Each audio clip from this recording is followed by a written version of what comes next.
Well, that was a quick one in. We came in quick on that one. That wasn't a long intro. I know. I didn't even have chance. I didn't even have chance to share this. So I know. Look at us. We've got nobody in the chat, so we can just sit here and while away the time. Or we've got one person in the chat now. Go away. Come back later. No, not really. You stay where you are. You stay where you are. We need you. We need the numbers, and we need you anyway because you make the show what it is. Hiya, Kelly, Elliot. I hope you're fine. I hope you're doing well. Can we just sing happy birthday to Kelly? Oh, absolutely. Hiya, Malt. Hi, Ready? Malt. 1, 2, 3. Happy birthday to you. Happy birthday to you. Happy birthday. In the gutter. I don't know this bit. Happy birthday to you. Happy birthday to you. Oh, happy birthday, Kelly. Yeah, I went and saw her yesterday. Was it yesterday? Because it was her birthday. I think that's the castle in Is that the Transylvanian castle, Viv? I think so. I think it might be Bran Castle. Should we come out of the screen so people can see? Hang on, I'll do it. Yeah. Let's dip out. 1, 2. Oh, hang on, you just got me. Hang on.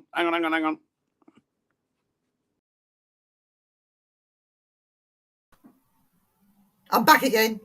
Dan, come back. Hang on, baby, come back. Do.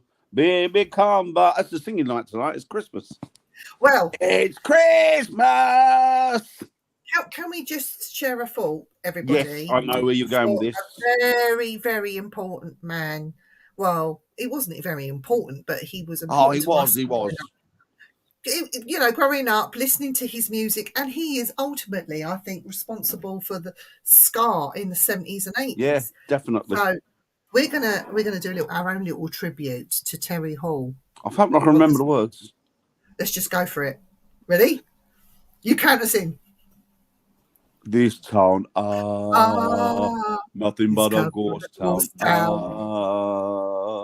What was the rest of it? All the pubs are being closed down. This town, nothing but a ghost town.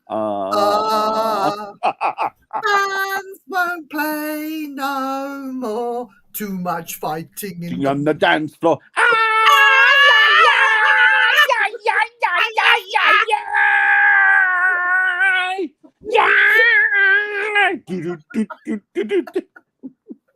So that is our tribute to Terry Hall, bless him. I'm sorry, God bless you, Terry. I'm sorry I just massacred your song, but it was just a tribute to you. And wherever you are, I hope you're doing well, sir. And God bless you. And God bless not just Terry, was it, we lost this year? We also lost Neville. We lost Neville out of the band as well. So God bless you as well, Neville. And I hope wherever you are, sir, you're having a wonderful time and things are on the up. And thank you for the music, more importantly. Thank you for everything, the music. So, yes. So that was our tribute to Terry Hall and Neville, God rest their souls. A couple of lovely people.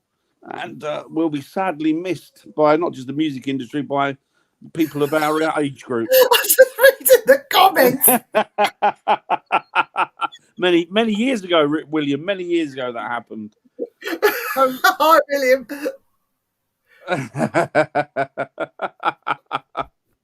Oh, Jeremy, he's on for just a second. Hiya, Jeremy. I hope you were doing well, buddy.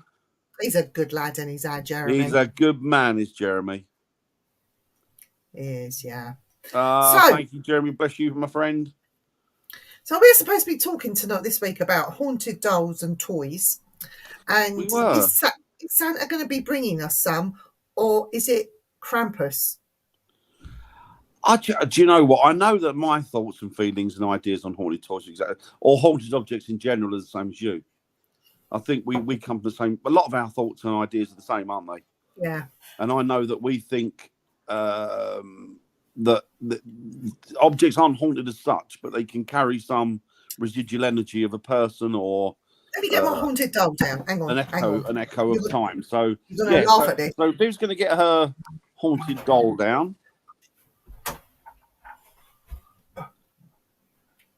I do find it interesting. I find it interesting that there seems to be lots of lots of museums and lots of places that have turned up with these artifacts in them that are purportedly haunted. And if that's the case, then it seems everything's haunted to some degree. And it probably is, because everything that has an interaction with a person or an animal, obviously maybe some traces of that energy is left on it. So there you go. Just tell us a story bit. This dolly came from a charity shop.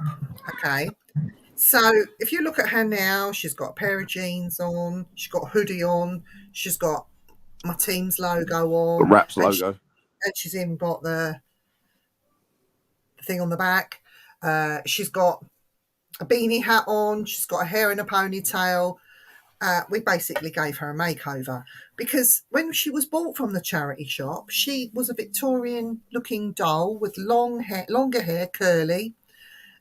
She had a big flowy dress on and she looked the part. I kept laughing and saying how ugly she was. So a friend of mine took it and said, right, I'll give her a makeover and make her part of your team. And she'd done exactly that. She even stitched little booties for her and jeans. Cute, isn't it? Yeah, and now she doesn't actually look any haunted or malicious or nothing, because she's been made modern. Now, she's been on many investigations with me, and she's moved once because she was propped up a bit wrong and the floorboards were springy. So, of course, she moved. Team was saying, oh, she's haunted, she's haunted, she's haunted. No, she's not. She's never moved. She's never done anything. She's never had any EMF readings. There's not been anything. So I'm wondering, Dan, do these dolls, do we make them haunted by projecting our thoughts onto that object? I think it's a good point, Viv. I think it's a good point. And I think people see what they want to see as well, don't they? Which is kind of the same throughout any instance of the paranormal. I mean, I was in, it was a Paracon that was held many, many years ago. You were there as well, Viv. And I remember a certain person brought along some haunted objects, some haunted artifacts. And there was one that was a doll and it was in a case. And he said he had to have it in a case and it had to have this, because what happens is it moves and it can do all sorts of horrible things and you can hear it knocking about at night. And he came up with all of this stuff. Now, this doll looked pretty modern to me, even though he purported to have found it in I think it was a haunted mental asylum or something, was it? And it was tucked, and but it wasn't. It was made quite recently. You could see that. Well, this doll, there were some people sitting just behind me, two ladies, and they were saying, "Oh, it's moving, it's moving." Well, I kept my eye on this doll throughout, more or less, the whole of the talk that he was giving. It didn't move. It didn't do anything. But these women, I think what they'd done is they were so studious in their looking at it that they either created this image in their own head, or their eyes had played up, and they got tired and what have you, or they just imagined it. It was one of those. Yeah. I didn't see anything, and the lady sitting next to me, the woman that's sitting next to me, she didn't see anything either. So yeah, I think I'm all down for energies being instilled into an object, and I'm all for psychometry. I think that's that's a genuine thing. I'm sure people can read an object by the people that had it prior to them. Look. Hey, Annette! Nettie's in the house! Nettie! Hope you're doing well, Nettie. Hope you're doing well, my dear. Our main woman, Nettie. There you go. And yeah, and I think that's it, isn't it? I don't think that they're haunted. I mean, why would a spirit? Do you know what? This is Dan. That same person. I remember being on an investigation with that said person who bought this very extremely dangerous doll that had to be. It was binded and. It was binded, yeah. And it had crosses on it, but he took the crosses off, and he apparently took the binding off, and I made him take this doll down into this very notoriously, and I know the haunting. I thought it would be so funny. The dark cells. I was there. Took him in the dark cells. I was there that night, yeah. And he put the doll up against the wall, and he come up with some bullshit. Everyone had to turn their cameras off and all this. So he's obviously there's foul play going on there, and he was trying to impress the people that were in the dark cell with him. And I stood and waited for it, and waited for it, and waited for it, and my patience paid off, because one of the hauntings of the dark cells is rocks come flying across and hit the wall. And, well, I say rocks, more stones, small little stones that won't hurt you, you know. So it started with the stones. And you could see this said person getting very agitated because the stones were being thrown at the doll and at him where he was standing near the doll. And as the evening or what he was doing progressed, he started to get a bit cocky with himself.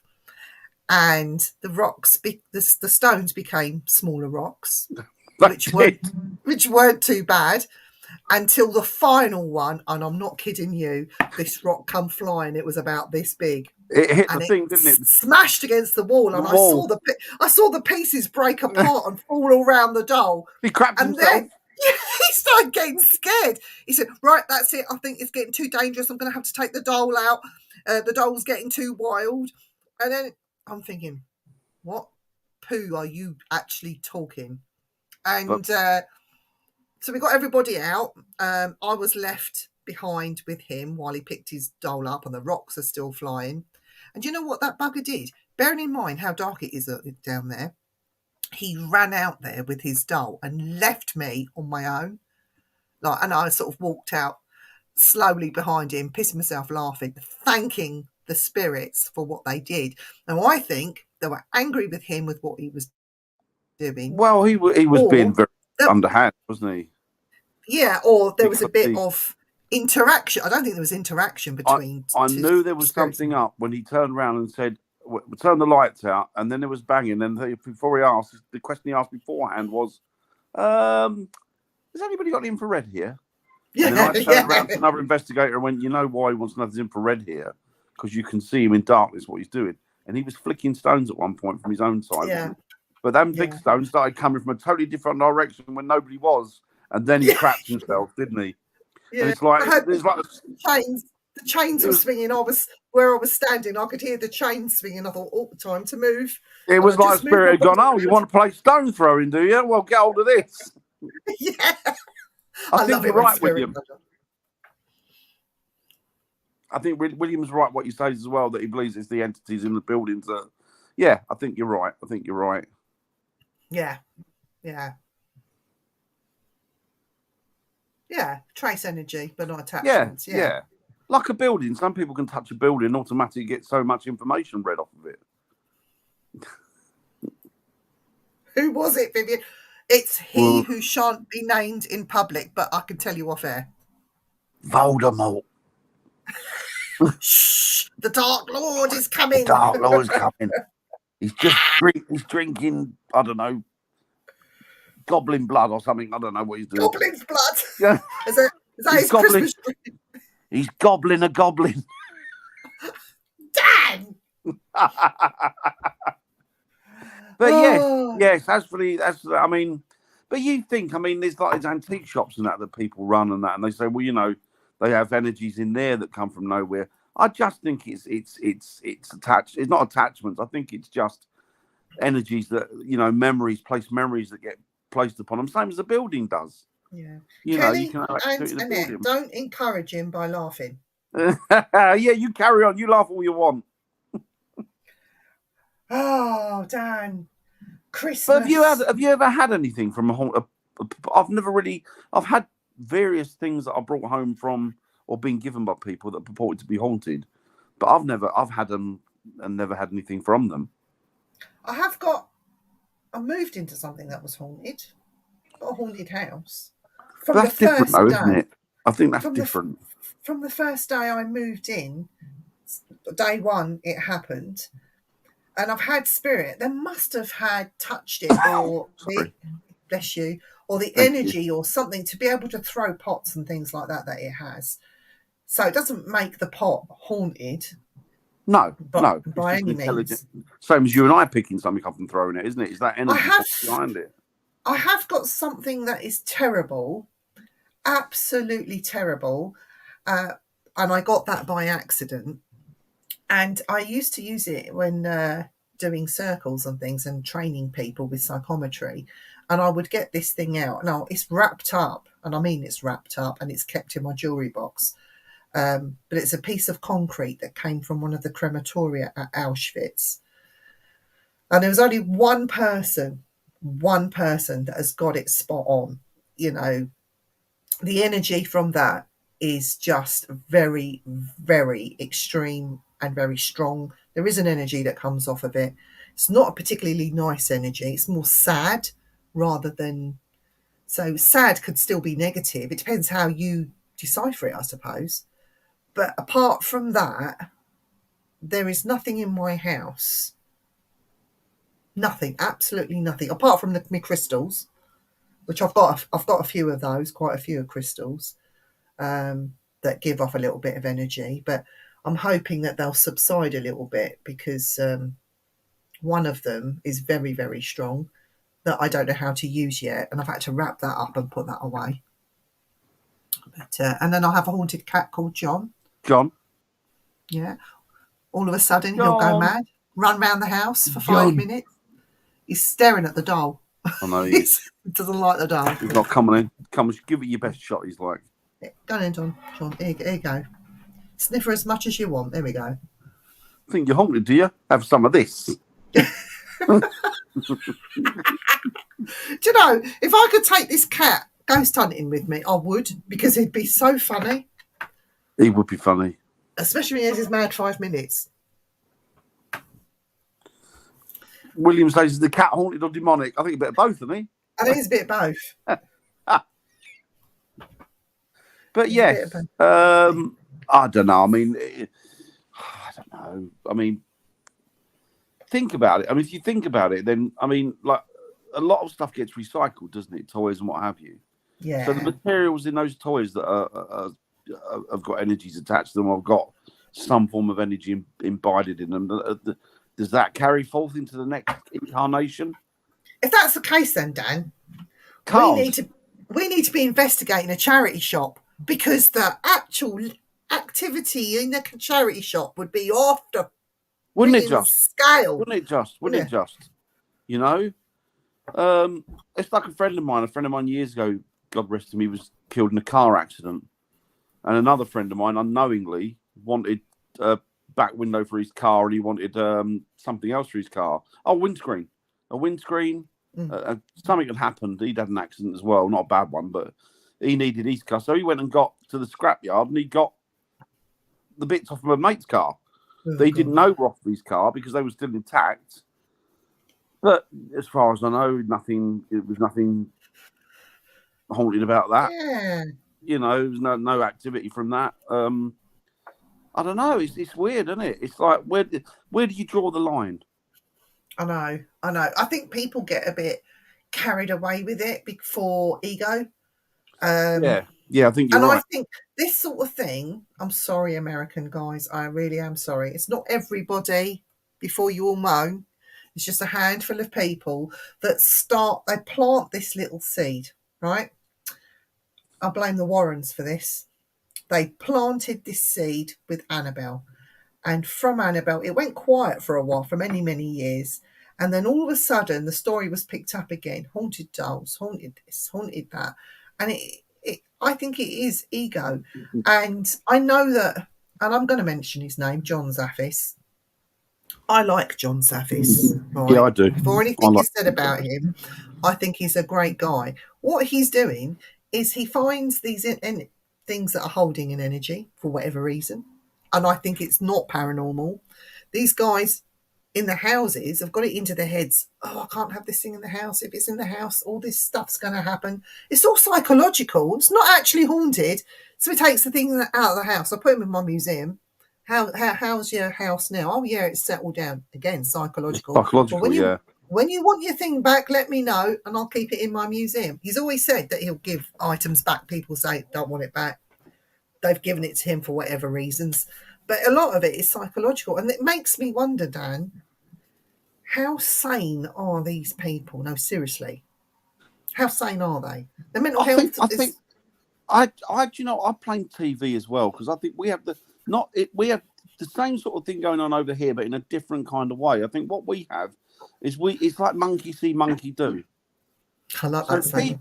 Do you know what I mean? So people, they watch a TV program, say whether it be an American one or for an American audience, and they go down that route. Now, a lot of stuff that's purported to be in America is demons. So obviously, people are watching them programs. Oh, demons! It must be demons.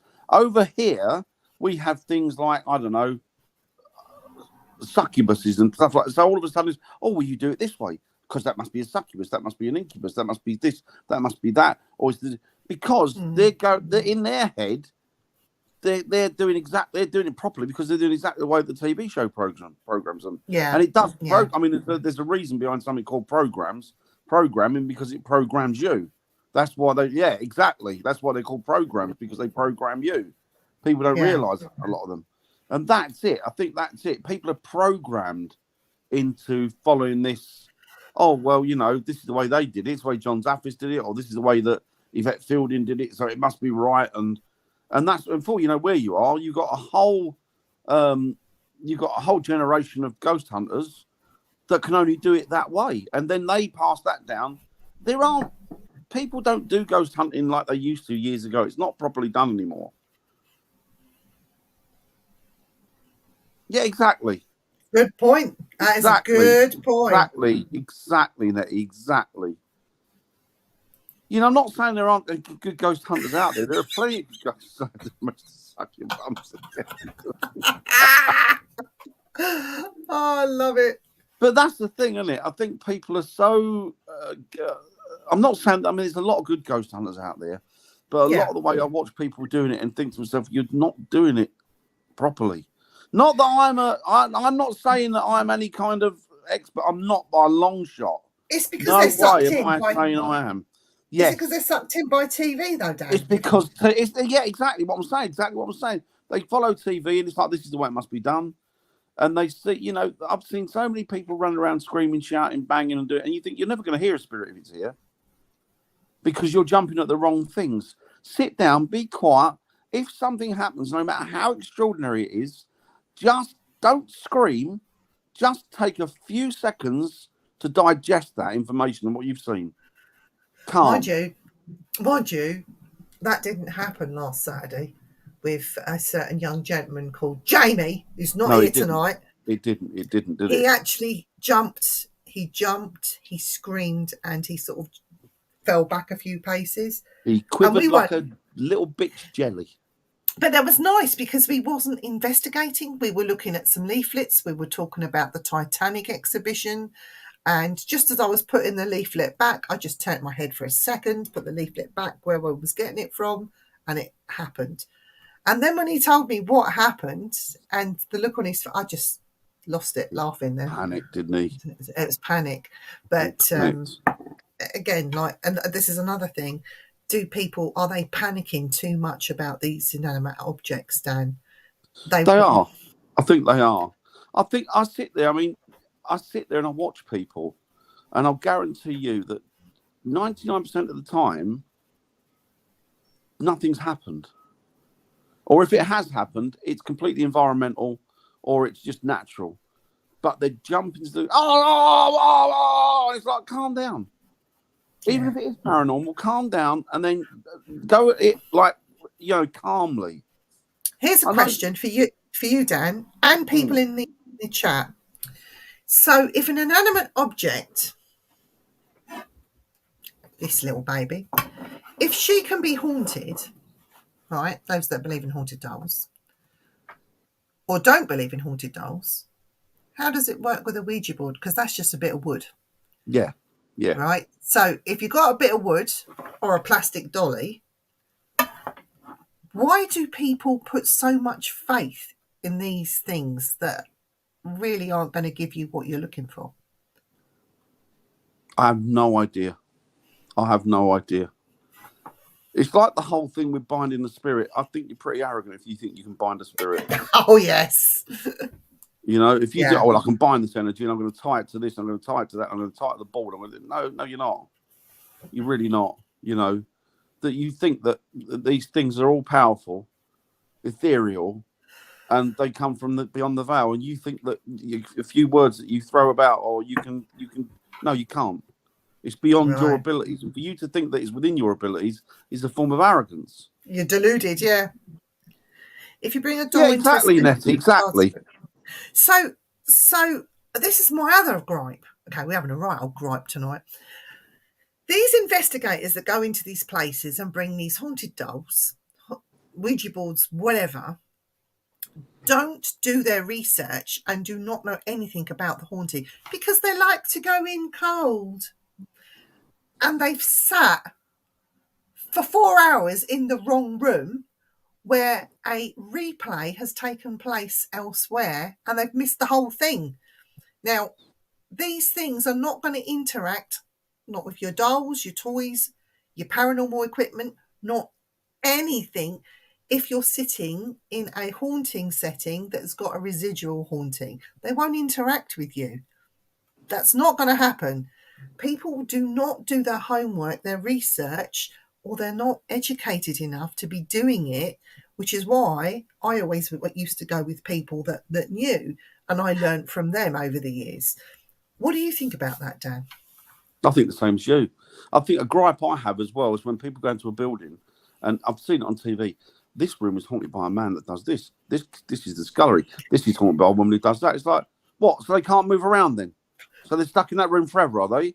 So they can't decide to go somewhere. I can understand the spirit saying, but I'm not going down there because that's lower quarters. I'm a different class than them. Do you know what I mean? I can understand that. Hi, Yvonne. Bonnie's in. Bonnie's in. Hi, Bonnie. Bonnie's in. Bonnie. Bonnie. I hope that dog's not burning its whiskers on those candles. They're cute. But I can understand that. I can understand a spirit saying, well, you know, they're below me. I'm not going down there. But to turn around and say, well, there's a man who haunts this room. What? He's there all the time, is he? He never leaves it. He can't go outside, can he? It's like, you know, they say, well, we're going to move around. And it's like, well, you know what?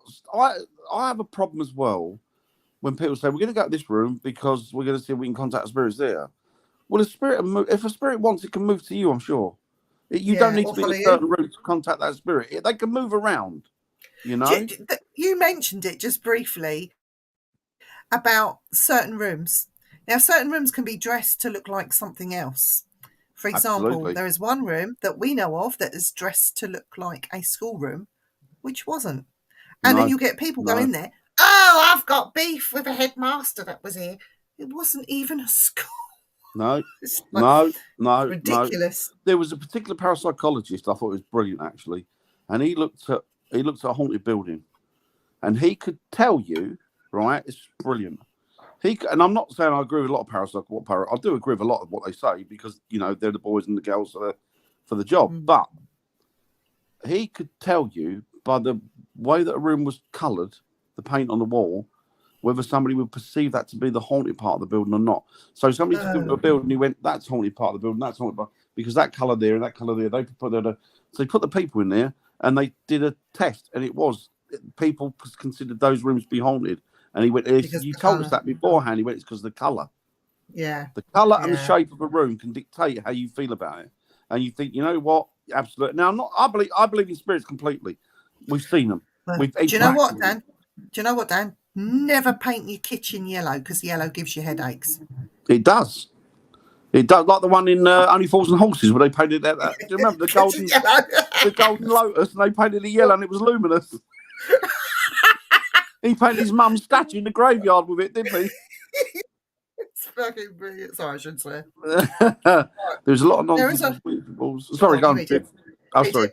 There's a lot of nonsense with Ouija boards, but also bad energies. I find some people want to have an experience with the board, so they are psychologically pushing without realising they're doing it not always, but more than not. Yes, absolutely, Lynn. Absolutely. Yeah, Ouija boards is a bit of wood. It's not a gateway. It's nothing. It's a bit of wood and a bit of plastic.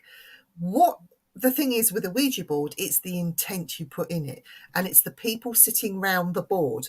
So the actual protection is not through the board. It's protecting the people. And sometimes you get one silly ass that shouldn't be on there that will and try and scare people. So common sense has to prevail. We've seen it, Viv, haven't we? We've both seen it together. We've seen it. And it doesn't mean to say that it doesn't work, because they will come and use it as a tool to move. Dan and I have experience. I only trust Dan when it comes to it. And I wasn't even touching the board. Neither was Dan. And the thing was moving on its own. That was weird. Can't explain that. That was weird. But you're right. A lot of it, Lynn, they call it ideomotor movement, which is moving it without being aware that you're doing it. And I think that's the goal. Although we've seen people that have got to be aware that they're doing it, because you can look at the pressure that their fingers exert, can't you? You can see by the fingers with the blood. It sinks through, what have you. I thought she meant Dan was on fire tonight. I'm always on fire, Von. Look at me. Ooh, you're sexy. Although Hazel would say that I should be on fire, to be honest with you. Burn. Let's see if you're a witch. Burn. Yeah. Yeah, I agree, Charles. And that's another thing with Ouija boards. Like, if you don't want to use it, you're uncomfortable with it, fine. I'm not going to knock you for that. That's your prerogative, your belief. Yeah, exactly. But I do turn around and say to people, like Viv just said, it's about intention. And the thing is that you're doing exactly the same when you've got a piece of equipment and you're talking to an energy. You're inviting it to interact with you. So you're opening a gateway. No matter what you do, you're opening a gateway. And by doing that, you're doing exactly the same as a Ouija board. It's intention. Do you know what? Oh, Von, let me tell you something. I own a Kryptonic Ouija board. I used to go through a phase of collecting Ouija boards. I've even got a rubber one. But anyway, I've got a Kryptonic Ouija board, which has the words round higgledy-piggledy, okay? Blindfolded some people while using the Ouija board. You can tell quite clearly they're pushing the thing around, trying to make sense of what was being asked. Halfway through, we swapped the Ouija board and put a Kryptonic one underneath.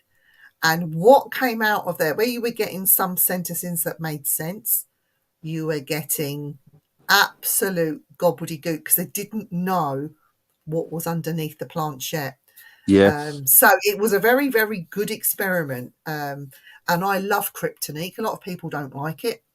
I love it because it sorts out the weed from the chaff. Do you know what I mean? Yeah. So yeah. You're going to get something for it. It's going to be real, isn't it? Or true to its word, as it were.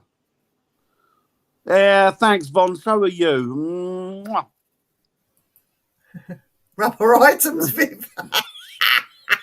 It's all about the rubber items, I'm afraid, Annette. No, it's all about the Wellington boots and your jog bottoms tucked in. Of course, it's got to be, isn't it? It's that's that sexy farmer look. You ghost wear for all sorts of weather.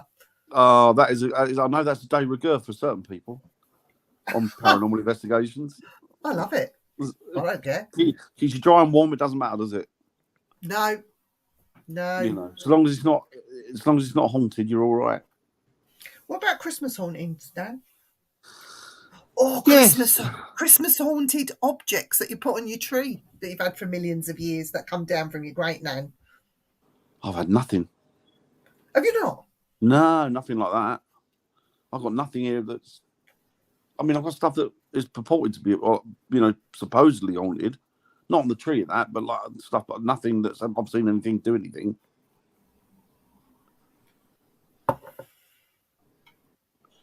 But yeah, I've not seen one. I'm not well experienced with a Ouija board. You don't need to be, Von. Nah. But I know some idiots when I say, yeah, exactly. Exactly. I've got a good experiment to do, and you're going to use you as a guinea pig, Dan. Go for it. I don't care. You know me. I do it. Don't mind. I'm going to get loads of Ouija boards, all the same one. Oh, yeah. You're talking about this. Put them in a circle and put you in the middle. Fair enough. I don't mind. You know me. I don't care. I haven't from mine. We were angel. I was years old now. Oh, wow. Angel oh, that's Christmas pretty cool. Where did that come from? That's quite a lovely thing to have. Yeah. That's a lovely, lovely thing to have. I like the idea of that, Von. Yeah. I think the oldest one of the I've got some of my nan's stuff which is made of glass, but I don't put it on the tree. It's just kept wrapped in tissue paper and kept away. But what I did keep, and you're going to laugh at this, when my kids were young and in the nursery, they made Father Christmases and snowmen out of toilet rolls. They're nice though, aren't they? They're quite cute, aren't they? Kids. I've kept my 3s, and I mean, one of them's 34 years old now, and every time I get a out, oh, do you remember this? Oh, Mum, put it away. A little bit of cotton wool tacked around it. Yeah, it's still there. Oh, it's brilliant. Oh, bless her. That's nice, Von. Yeah. You're lucky. You're blessed. That's really nice. The Victorians loved telling first stories Christmas Eve. They thought midnight the spirits didn't come through, so there was yes, exactly, William. Yeah. Don't you have to sort of light the fire so it couldn't come down your chimney, or is that Krampus? Oh, I have Viv. I have all the drawings and models they made at school. That's quite cute. Whoa, that's pretty cool, William. Yeah. See, that's cool, isn't it? That's cool, isn't it? I'll tell you what William's got that's really cool. I know he won't mind me saying, but he collects nutcrackers. All different like the soldier ones. Yeah, he's got all different types. I'll tell you, some of them, I look at them in awe and in wonder, thinking, wow, look at that one, look at that one. So different. It's like people's tastes, isn't it, over through the years, and they all change. But this nutcracker thing, they hark. I mean, they're becoming more common now, aren't they? But they hark back to sort of that early age, don't they? That period of Christmas.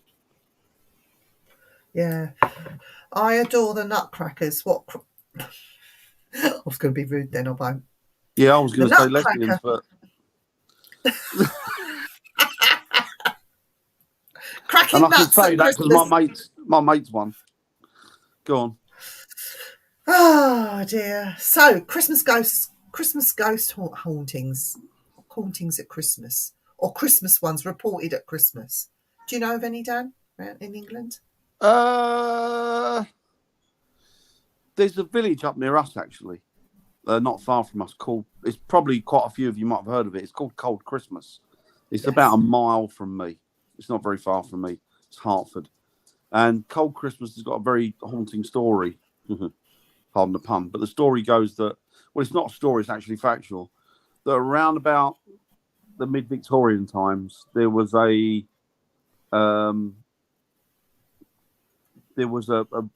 illness that hit the village, and it was really, really cold. It was really freezing cold, really bleak, and nothing could get through, nothing could get in, or nothing could get out. And there were several children there that had passed away, and they are now buried in the graveyard that's around Cold Christmas Church. Can't think what the church is called. It might be St Mary's. I might be making that up. But the church itself, I've investigated it on a few occasions, and not for a long, long while, and never really had much there. Little bits and bobs, but the graves themselves, they're still. It's in the middle. The weird thing is, it's in the middle of a farmer's field, so the church and the graveyard is right in the middle of a farmer's field, and you have to walk down to it, down through like this. It's like a pathway, It's really weird where it is because it's tucked out in the middle of nowhere. It's beautiful surroundings.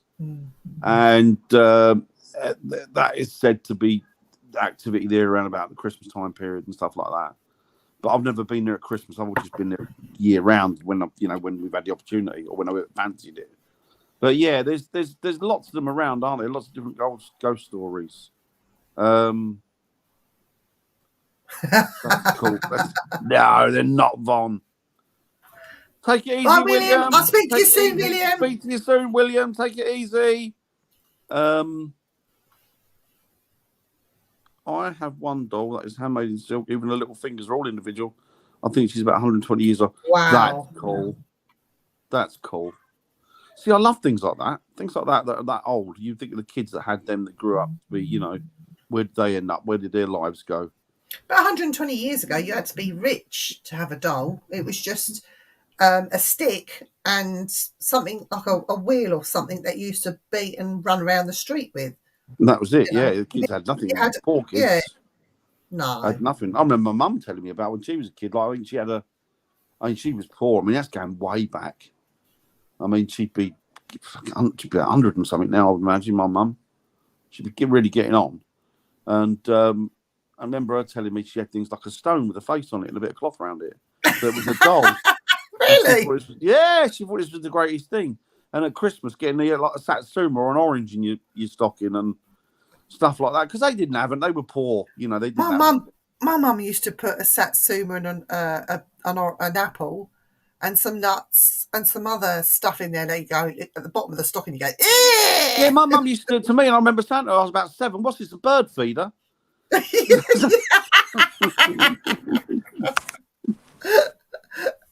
Sorry, a lot of bloody bird feeder. Oh. But yeah, I was a bit older than that probably. But yeah, it's they did. People, a lot of people. Not most people didn't have anything years ago, did they? No. What's Von say there, Viv? She said yes. She's dressed in finery. I was given it by an old school mistress. She told me to give it to my daughter when she was 21. Oh. I take it your daughter never got it then, Von. I got my sons. They didn't have dollies, but he's getting on in years. But they're cute, aren't they? Yeah, but he's had his jacket made for him, like the proper original, you know, off the jam jar jacket, and this doll I think is about. It's got to be like 30 years old. Yeah, I would think all of that, I would imagine. I had to take it off my son because he used to have it in his pushchair with him, and somebody started because he had one on him. Because he had that really? With him. I had to wean that off him. I don't think they represent what people think they represent, do they? No, I know. Because I used to think I still think they're really cute. I don't see them as anything other than like a little toy. Yeah. Yeah, exactly. Yeah. I remember that. Nettie, I remember that. Yeah, I love gollies. Yeah, I think they're cute. I think they're cute little things. I think she's talking about you again, Dan. Yeah, thanks, Von. She's only doing that because she's having a drink at Christmas. Otherwise, she wouldn't say that. That is true. That's true. But yeah, I mean, I don't know. What you got any ghost stories, Viv? Christmas ghost stories? I remember in that other house that I used to live in when I was a child, and I remember at Christmas Eve because I used to see and hear and hear all sorts of stuff, and I remember as a child, as soon as it started to get dark, I always wanted to go to bed, and my mum wanted us to be completely asleep. Zonked out, yeah. And I remember when it got dark early, Christmas Eve, and it was about 5:30, 6 o'clock. I said to my mum, I'll go to bed. And she'd say no. She didn't want you run around 2 a.m. looking for toys. She said to me that we would have to sit quietly and watch Crossroads. And as soon as you heard that music, Crossroads, when it finished, down. That's when I could go to bed. And I remember running up the stairs. I run up these stairs. As soon as the music started, I ran up the stairs. And as I got to the bottom of the first step and I looked up, as you look up, there was a little tiny square landing bit we have to turn. And I remember seeing a figure standing there, a really tall. Now, as a child, Christmas Eve. I remember as a child, anything that's bigger than me is going to be tall. But thinking back, it was taller than a normal person. Like just really tall, standing there. And I was too scared to go up to bed then at that point because my sister's behind me, pushing me, get up the stairs. And when I looked again, it was gone. And I remember seeing it that one Christmas Eve. Who it was, what it was there for, I don't know. But I don't think it was human. It was just too skinny and too tall. I was like, one Father Christmas. No, one Father Christmas. Too skinny. Too skinny, yeah. But that house was haunted anyway, wasn't it? Because is that the one you had the experience in as a child in the hole? Yeah. So that's obviously that house is pretty pivotal for hauntings, I would imagine. Yeah. I mean, growing up, even in teenage years, when my mum and my parents divorced, and this will make you laugh, I would want to stay up and watch Hammer House of Horror. That would be on at midnight. Loved it. And Universal Studios, the black and white horror films. Proper but horror I was films. too scared to watch them in a haunted house. All right. So my dad would work shifts at the airport, and he's an Indian guy, who thinks he's fucking Mr. Wonderful, but he's not. And I say, Dad, you've got to sit up with me. I want to watch this film. He said, No, I've got to be up at 6. I said, Dad, no, you've got to stay down here and watch this film with me. So what he would do is he'd go upstairs, get a sleeping bag and a pillow, put the sleeping bag, he'd move the coffee table, he'd have it lying on the floor. He said, well, I'll sleep down here, you can watch your film. And I'd be, bearing in mind, I'm in my teenage years now, the film would come on, I'd be watching it with my cup of tea, being all big and brave, like how adult am I, sitting there watching a horror film. And then there'll be a bit on there that would really scare me. So I'd unzip the sleeping bag and climb in next to my dad and sleep. What, because you were frightened? I was all frightened. And I'd spoon in with my dad and just like hide under the covers. You couldn't do that these days because I suppose you'd get accused of incest or something. Oh, yeah, you would now, wouldn't you?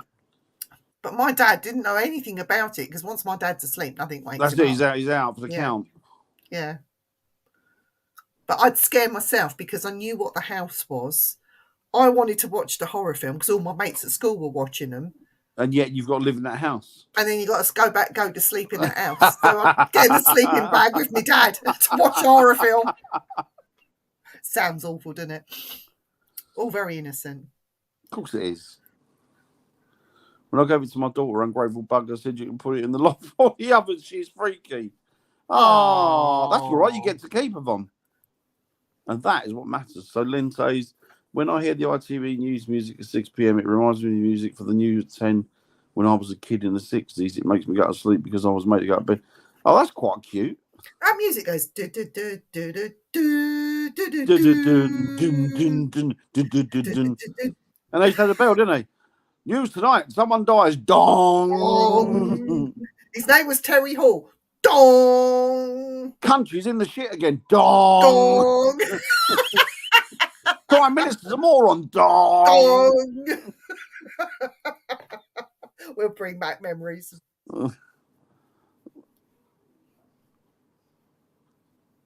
Was he? I thought the Ghost of Christmas Past was the Father Christmas looking one. That's Christmas Presents. Was supposed to be Reaper looking, isn't he? Yeah. Oh, he's confused. Is he? Or is he the future yet to come, the Reaper, isn't he? I don't know. At least Viv was allowed to watch Crossroads. We were not allowed in the room when adult TV programs were. Was that considered adult TV in your room? Blimey, the what do you call it used to move, didn't it? The set. Used to go, yes, Miss Diane. Yes, Benny. Yes, Miss Diane. That was it. Yes, Miss Diane.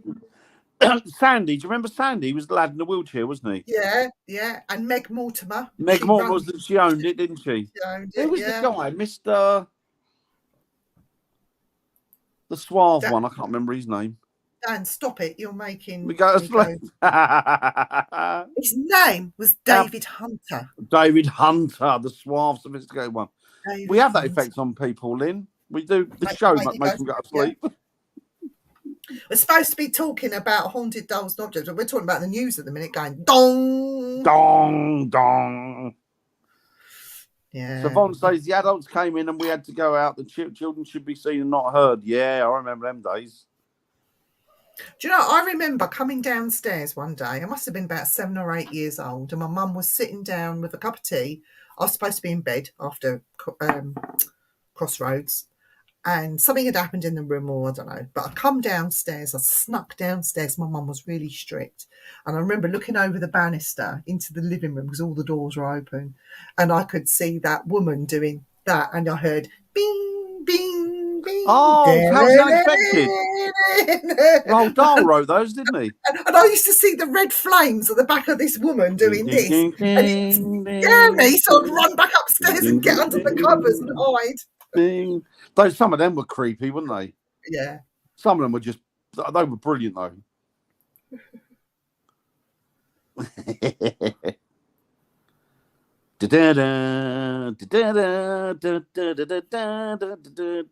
Nick him, you slag. You're going down, you are, you slag. You can't say that on TV anymore, No, can you? I know you can't. I used to love that. What are you, some kind of iron? That was...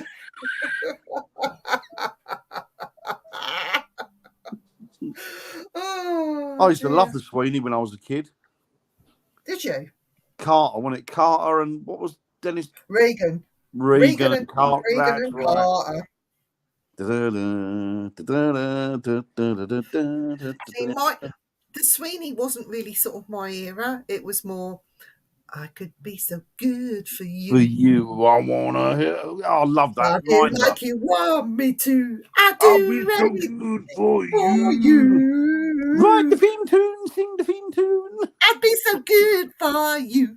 Ding, ding, ding. Did he die this year? Was it this year he died?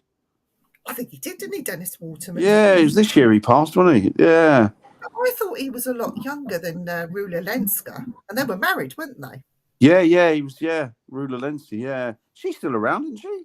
She's still around. She looks pretty good for her age as well. Yeah, he was married to her for a long while, wasn't he? Oh yes, what was that? Minder. Steptoe and Son. Ooh, he's got Harold. Yes, that's the old man, father.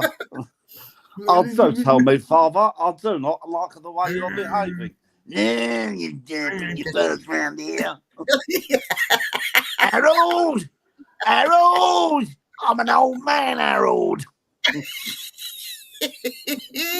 You're such an old man, father, and I cannot stand you. I just love that program. Brilliant, wasn't it? Brilliant. Harry H. Corbett, wasn't it? Yeah. I am watching, though, the reruns of In Sickness and in Health. Oh, brilliant. And they did slip up and say the C word. Did they? Yes. Wow. They forgot to bleep it out. So it did, wow. It did make me laugh. I crack up with that program. Still makes my skin crawl. Didn't he? What? No, was one of them got done for paedophilia, didn't they? One of them. The old boy got done for cottaging, which was hanging around men's toilets. What do they call it? Soliciting.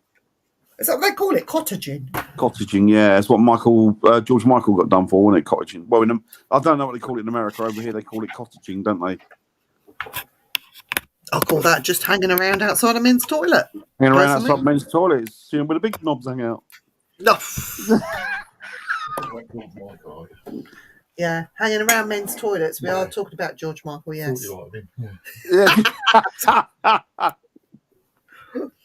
That's a shame because he died at Christmas. He died Christmas Day, wasn't it? Christmas Eve. Which one? George Michael. Yes, he did. He died at Christmas. Yeah, Christmas Day. Yeah, Day or Eve, wasn't it? He was a very sweet man. He was a very kind soul by all accounts. But he was a troubled soul, wasn't he? So I wonder if the essence of his troubles replay anywhere because of it. That house, I wonder if he's in that house. Nobody reports it, do they? Was he married to that guy? Was he his partner? I think it was his partner, wasn't it? I don't know if anyone in the chat knows more. Does he still live there? You know, I don't even know if he lives in that house or not now. No, he died, didn't he? He died of AIDS, his partner. Did he?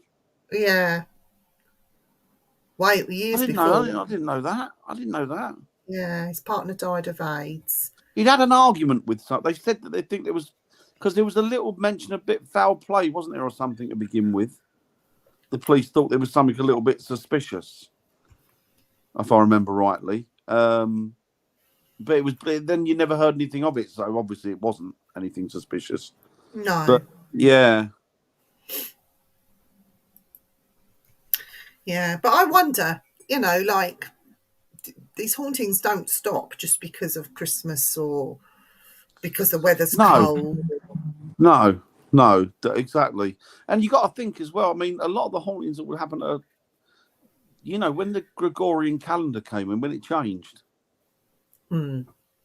Christmas would have been, or that period of time would have been a different time of year. Yeah. Yeah. Then so, Would a lot of those, what we'd call seasonal hauntings, be misrepresented because they're happening in the time of year that we no longer used to represent Christmas? Who knows? It's an interesting subject, though, isn't it? But can you imagine going and investigating a turkey farm at this time of year? The ghosts of turkeys. Yeah, loads of poultry. Why not? Poultry-geists. For God's sake, Dan. It gets worse. Well, but why not though? Because like animals do reanimate. It's all energy. Animals do come back, don't they? It's all energy, isn't it? It's all energy. That's the thing. It's if it's lived or it's living, it's an energy. So that energy must once it's expelled. Obviously, it's not destroyed, but once it's expelled from the body and it leaves, where does that energy go? You know, I mean, it's odd. There is one, isn't there, of a headless chicken meant to be seen in London somewhere. I thought he was going to say "uh-oh," but he didn't. The ghost of John's looking at that. What's that doing? John doesn't like it. Yeah, there's a headless chicken somewhere in London, isn't there? A Berkeley Square. I don't know where. Don't quote me on that. But it's somewhere in London that's meant to be, or something. It got chased around. It got murdered or killed. They killed it, and then you see the chicken every year or something. I know about the ghost of a. You're going to think this is weird, but it's actually a ghostly apparition of a blackbird that appears in a church, and sits on the pew and sings. Wouldn't surprise me. Yeah. Do you know what church it is? And do you know when it happens? Or I don't think it's around Christmas though. Thanks, John. I think it's during the year, and I know where it is roughly. We should go and check it out, Dan. Definitely. Even if you didn't get anything, but you played audio, like you recorded in there, you know, see if you picked up any birdsong off of it. Okay. We come in search of a blackbird. Yes, we are looking for a blackbird, and all we got was a lousy pigeon. Yeah. No, in our luck. It is a famous haunting that's been talked about. I mean, the church is very, very old, and that story has come down through the ages, and it's even been written in books and stuff. It's a very, very weird haunting. Why this blackbird would haunt that church? I think that seasonal hauntings are place memories. Yeah. I think that's what they are. I don't think there's anything intelligent about them. I think they're just. Why would you hear it singing then? Well, you could still probably hear the echo, couldn't you? Echo through time. Yeah. You know, people say when they see there's one castle where two guys are fighting swords, aren't they? And it's an apparition. Oh yes, yeah. And they say you can hear the swords going clink, clink, clink, clink, and where they're like putting effort into fighting. So yeah, I mean. I don't know. What's that? Robin sings me yesterday. That's lovely, Vaughn. Oh. Do you love her? I love a Robin, me. Do you? I love robins. Do you know, I used to love robins until I started feeding the birds. And because robins are very territorial, as are blackbirds, as I found out. Oh, blackbirds are buggers. So I put the worms out, and you have blackbirds from opposite ends of the garden fighting over the worms. And then the robins started doing that as well. But the thing is, one of the robins has got so used to me. When I'm out with a bag of worms, he lets me get so close to me. Yeah. Won't let me hand feed him, though, only because he knows that I'm not going to hurt him. And he gets the food before the other robin. Yeah, they're not silly. They're not silly at all. Yeah, I adore robins. I think they're gorgeous. I took a photo one Saturday, actually. Crow. I love a crow. Yes, crows are lovely. Crows and ravens, my favourite. I do love a crow. John. He wants to get he's being very possessive. He's showing his boots. I know he's always, isn't he? Mind you, he all over you anyway, isn't he? You're his most favouriteest person. Only because I give him biscuits. Dreamies. It's all about the dreamies. Well, I'm sorry we didn't get. I mean, we talked about it a bit, didn't we, to start with? But I'm sorry we didn't go too deeply into haunted toys and stuff and Christmas hauntings. And I'm convinced my brother. Do you know what? Nothing surprises me. It's a really unusual world we live in, Von. John, stop rubbing yourself on the laptop. Nothing's beyond, nothing's beyond the pale, as it were. Brilliant. I love that. Oh, that's quite cute. John, don't sniff the light bulb. I told you before. My cat's so stupid. He sniffs light bulbs. He's very cute. But he singes whiskers, and we get the smell of singe in this room then for ages. You should have called him Sinjin. Sinjin. I just call him stupid. He's determined to take your eyes out with his tail, isn't he? He's trying to nudge me, and he did this before, and he threw me out of the stream. Oh, yeah, that's right. The other week, wasn't it? He sees mine, he just said, come on, please rub my belly. No, I'm not. Look, they can go. Look. They're gone. So, yeah, I mean, I'm sorry we didn't get into talking too much about the toys and stuff and what have you, but... We're not impressed, are we? We're not. Not but it's been a nice evening, having a little chat with people. Yeah. We'll be back tomorrow night on Simply Spooky Network, where we will be reviewing our past year. Oh, there's so many to go through, Viv. We've had so many good guests. Might be a long show then. It's going to be a long show. I don't think there's not one guest that I've not liked, even if it was just for entertainment's value. Like, just because they had a different slant on things. But yeah, it's been a really interesting year. We're going to be discussing that tomorrow night. So that's going to be an interesting one. Yes. Are we going to do anything in between Christmas and New Year, Dan? Or are we going to have time off? I don't know. What do the people want? Do they want us to go away and never darken their doorstep again? Or they would be happy for us to go through Christmas? Me and Viv are quite happy to do through Christmas. We're not bothered. Yeah. We don't mind. The others might run away and leave you in the lurch, but we won't. Well, should we read out a Christmas story, a short story? Oh, while we're here, yes, that's a good idea. But while we're here, I do want to give a shout out to a very good friend of the show and a very good friend of ours, Mr. Wayne Seedon, who is doing a Spook and Nori, and he's doing it on Christmas Eve, I believe. I think it's 9 o'clock. He said he was doing it, and I assume is he going to be doing it through? I'm not sure how he's going to be doing it. Is he going to broadcast? He's going to broadcast somehow, isn't he? Yeah, I think it'll be on his own page. You'll be able to see it on his own page. Through Facebook or something. Yeah. Through Facebook or Beyond the... What's his team called? Truth Beyond Paranormal. It might be Beyond True Paranormal. I will send him a message. I'll get information from him and then we'll post it up tomorrow night. Is that okay, Viv? Yeah. Because, he writes his own stories. It's great. He's sort of, he's developing that whole ghost story for Christmas thing, which is a must, I think. Yeah. Oh, for you, Annette, we will then. Looks like we're coming on. You're going to York for 4 days? Oh, Von, you're so lucky. Isn't she? So lucky. Didn't you see me accidentally bump into Von? I did. Me and Von, we bumped into each other at the, it was the aquatic, massive aquatic place in Hull. It was lovely. It was lovely to see Von. And, you're so lucky going to York for 4 days. How lucky are you? God, I love York. Dan, you've just been away for a few days, so you shouldn't complain. That is true, but I do love York. Oh, God, York. But, yes, the Deep, that was it. That was it, Von, the Deep in Hull. That was it. Brilliant place. Absolutely superb. If you're into fish, you should take Andy there, Viv. If you're into fish and you're into stuff like that, go to the Deep in Hull. You will not, I guarantee you will not be disappointed. We go there at least once a year if we can, because it is brilliant. I'm in two minds whether to treat myself, Dan, to a type of a fish, but it's where would I put it in the house? I'm thinking about Japanese fighting. An axolotl. Oh, they're cute. Yeah, they're cute. Mexican. Yeah, they come from a cave system. They're brilliant.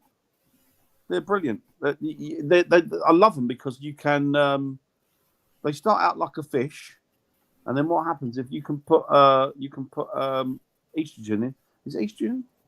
No, you just put them or brick in, so they come out into the air, and then they turn into a salamander. Yeah, you have to put a thing in. You have to put. You can put not estrogen. What's the male one? Is it testosterone? Testosterone. Put a bit of testosterone in, and they develop lungs. Oh no, just keep it as a fish. But yeah, they're cute. They're bloody cute. Their little faces are sweet as anything. I'd like a blue lobster as well. I'd boil it, chill it, and then eat it. I think, aren't most lobsters blue when they come out of the sea? I think they are, yeah, aren't they? They are, aren't they? I don't know. Von might know. Blimey, Kelly, you're getting more fish. You've got enough. She's got plenty of fish. Kelly's got more fish than the deep.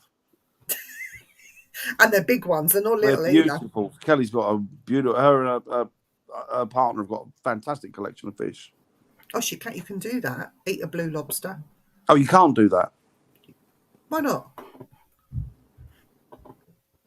I've got some, what are they called? Blue clawed shrimp. I'll tell you what I would keep if I could.